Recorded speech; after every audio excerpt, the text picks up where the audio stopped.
నిషికాంత్ గారు, ఈ మధ్య కాలంలో నేను ఒక వీడియో చూశాను. అందులో కాంగ్రెస్ ఇంకా మిగతా పార్టీకి చెందిన ఆడవాళ్లు ప్రధానమంత్రి గారి సీటు చుట్టూ వాళ్ళు నిలబడ్డారు. కానీ నాకేం తెలిసిందంటే ప్రధానమంత్రి గారు ఒక కారణమే వాళ్ళ ఏం మాత్రం నిషికాంత్ అన్నారు. నా మీద అంత ప్రేమ ఉన్నట్టుగా ఉంది. మీ పనులు అలా ఉన్నాయి మరి. నేను నిజమే మాట్లాడతాను. నిజం మాట్లాడేటప్పుడు ఇలాంటి విషయాలు బయటకు వస్తే నేనేం చేయగలను?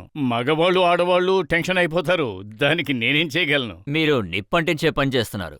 లేదు, నేను మంటలు ఆర్పే పని చేస్తున్నా. నిన్నే కిరణ్ రిజిజు ఒక పోస్ట్ చేశారు. ప్రధానమంత్రి రాలేదని, ఆయనంటే ఇష్టం లేని వాళ్ళు చేసిన కార్యక్రమం గురించి.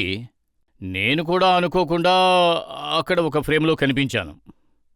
నేను పాకెట్లో చేతులు పెట్టుకుని నిలబడిన నా ఫోటో కూడా కనపడుతుంది. నన్ను చూసే ఇతరులు భయపడతారు, అంతేగాని నేనెవరికి భయపడను. ప్రియాంక గాంధీ కానివ్వండి, లేదా సోనియాజీ కానివ్వండి, లేదా రాహుల్జీ, వాళ్లే భయపడతారు.